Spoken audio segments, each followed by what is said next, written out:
Hello video, welcome back to my video. मेरा नाम विष्णु और आप सभी का मेरे चैनल पर स्वागत है। दोस्तों, बड़े बड़े गाड़ियों, अच्छे अच्छे कपड़े, बड़े बड़े घर और अपने माँ बाप को अच्छा लाइफ उनको प्राउड करने के लिए आपको जाहिर सी बात है आपको पैसे चाहिए।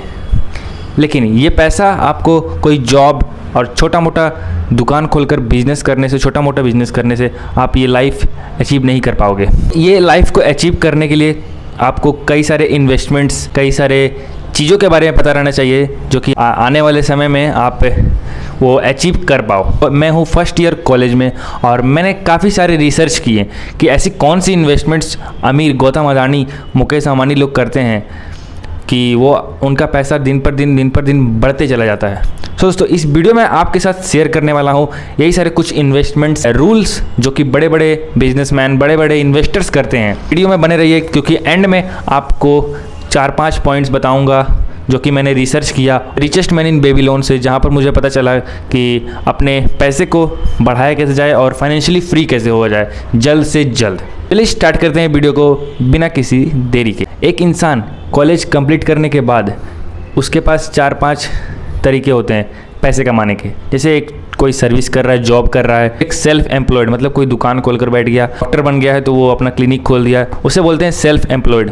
उसे बिजनेस नहीं बोलते हैं, उसे सेल्फ एम्प्लॉयड बोलते हैं। कोई बिजनेस हो गया जैसे रेस्टोरेंट्स और बड़े बड़े बिजनेस, उसमें तो पैसा है। पैसा कुछ लिमिटेड ही आता है, उसको बढ़ाने के लिए आपको कई जगह इन्वेस्टमेंट्स करना चाहिए। हम लोग जो इंडियंस हैं, हम लोग की मेंटेलिटी ऐसी है कि इन्वेस्टमेंट्स करने से डरते हैं। जैसा कि आप लोगों को पता है, जो अमीर आदमी हैं वो इन्वेस्टमेंट्स करने में पैसा खर्च करते हैं और जो पुअर, जो मिडिल क्लास में हैं, वो अमीर दिखने के लिए पैसा खर्च करते हैं। पर एक मेंटेलिटी आती है कि आपको पैसा कहाँ पर स्पेंड करना चाहिए, अमीर दिखने में या अमीर बनने में, वो चॉइस आपकी। हम लोग मिडिल क्लास, जो आप लोग जाहिर सी बात है अगर आपके पास महीने का आपका 50 से 60 हज़ार, 1 लाख रुपए जितना भी इनकम है, आप लोग क्या करोगे, उसको घर पे रखोगे या फिर सेविंग अकाउंट में।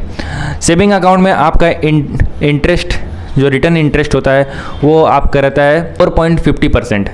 और जो हमारा इन्फ्लेशन रेट का मतलब होता है कि हर साल जो महंगाई बढ़ती जाती है वो 6.70% है इन्फ्लेशन रेट। तो अगर आप सेविंग अकाउंट में रखोगे हर साल पे आपका पैसा कम होता जाता है और आप और गरीब होते जाते हो।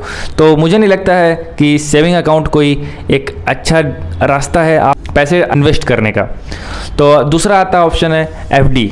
एफडी में हमारा मिलता है 7% का रिटर्न, जो कि इक्वल है इन्फ्लेशन रेट, और एफडी का 7% एफडी का आता है और 6.70% से हमारा इन्फ्लेशन रेट है। पर भी 0.30% से आप बच जाते हो एफडी में। फिर और इन्वेस्टमेंट्स है जैसे शेयर मार्केट, प्रॉपर्टी खरीदा आपने वहाँ पर, फिर कोई म्यूचुअल फंड्स में। बात करते हैं शेयर मार्केट में, तो शेयर मार्केट बहुत अच्छा जगह है, आप पैसे वहाँ लगाकर बहुत सारे पैसे अर्न कर सकते हैं। लेकिन उसके लिए आपके पास नॉलेज होना चाहिए कि कौन सी कंपनी में किस तरीके से उसको इन्वेस्ट किया जाए कि हमारा पैसा अच्छे तरीके से सेफ रहे और ज़्यादा रिस्की ना रहे और पैसा हमारा डबल होते रहे।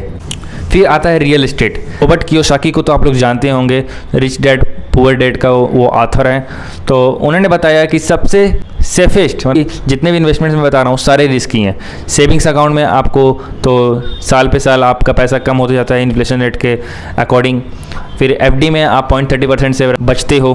फिर स्टॉक मार्केट में आपके पास नॉलेज नहीं और आप पैसा लगा रहे हो तो वो आप रिस्क कर रहे हो, और उसमें रिस्क तो रहता है, कब कोई मार्केट क्रैश हो जाए तो आपका सारा पैसा डूब सकता है।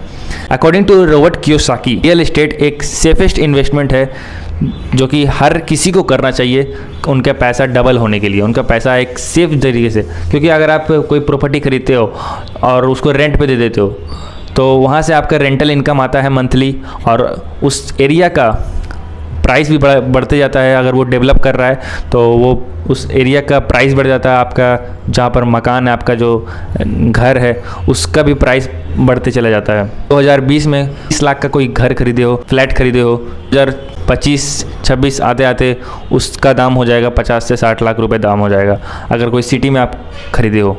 दोस्तों, richest man in Babylon book की समरी में आपको मिलेगा 5 रूल जो आपके पैसे को बड़ा कर सके, ग्रो कर सके। तो वो 5 रूल मैं आपके साथ शेयर करना चाहता हूँ ताकि आप लोगों को एक हेल्प मिल सके, एक गाइड मिल सके कि हमारे इन्वेस्टमेंट्स करने से हमारा पैसा डबल हो सकता है, हमारा पैसा सेफ रहेगा। First, save 1/10 of your income. इसका मतलब आपका समझ लो सैलरी है 1 लाख रुपए, तो 1/10 हो गया उसका 10,000 रुपये। मतलब आपको हर महीने आपको 10,000 सेव करना है। कंट्रोल द एक्सपेंडिचर्स, इसका मतलब आपको जितना नीड है उतना ही स्पेंड करो, don't spend more than you need. जैसे सबको दिखावा के लिए अगर आपको आईफोन की ज़रूरत नहीं है, अगर आपके पास पैसे नहीं है, समझ लो आप 1 लाख कमा रहे हो तो आपको उतना नीड नहीं है, आपके पास उतने पैसे नहीं है, तो आप दिखावा के चक्कर में आप आईफोन खरीद लेते हो, तो वो आपको कंट्रोल करना पड़ेगा जब तक आपके पास पैसे नहीं हैं। मेक द गोल्ड मल्टीप्लाई, इसका मतलब अपने पैसे को 10,000 रखे हो और जैसे हर महीने रख रहे हो, तो एक समय आएगा कि उसको एक ऐसे जगह इन्वेस्ट करो कि बिजनेस या फिर कोई चीज़ में इन्वेस्ट कर दोगे तो वहाँ से भी पैसा आ जाएगा। तो make the gold multiply, guard the treasures from loss, का मतलब आप पे लॉस करने से बचिए। किसी के कहने पे, किसी का डिसीजन से लेके आप कोई भी चीज़ में इन्वेस्टमेंट्स मत करिए। एग्जांपल है कि एक राम था, एक करण था। तो राम ने स्टार्ट किया बिजनेस, वो उसके पास कुछ एक्सपीरियंस नहीं था, और करण जो था वो महीने का 1-2 लाख कमाता था और उसके पास काफ़ी सारे सेविंग्स थे। तो राम ने उससे करण से पैसे मांगे कि भाई मेरे को पैसे दे दे, मैं बिज़नेस स्टार्ट कर रहा हूँ। तो वो क्या किया, अपना जितना भी सेविंग था उसको दे दिया। वहाँ पर उसकी गलती थी, क्योंकि वो जो राम जो बिज़नेस करने वाला था उसके पास ना कोई एक्सपीरियंस था, ना कोई स्किल था, और ना उन्होंने कभी बिज़नेस किया था। तो उस जगह पर करण ने एक बहुत बड़ी गलती की है, अपना ट्रेजर, अपना जो सेविंग्स है उसको लॉस में इन्वेस्ट कर दिया। तो पैसा, जाहिर सी बात है, वो पैसा डूब गया। ट्रेजर को लॉस से बचाइए। It is the ability to earn. जैसे आप पे पैसे बढ़ाते एक ऐसा स्टेज आता है कि आप वहाँ सेचुरेट हो जाता है, तो अपना एबिलिटी बढ़ाइए। एबिलिटी कैसे बढ़ेगी? नए नए चीज़ सीखने से, नए नए चीज़ एक्सपीरियंस करने से, नए नए चीज़ नॉलेज ट्राई करने से। अगर ये वीडियो आपको थोड़ा सा भी आपकी लाइफ में इम्पैक्ट डाल रहा और ये इंटरेस्टिंग लगी, ये वीडियो अगर आपके लिए इन्फॉर्मेटिव और इम्पोर्टेंट रही है तो इस वीडियो कर दिए लाइक, चैनल को सब्सक्राइब। मिलते हैं अगली वीडियो में। थैंक यू दोस्तों।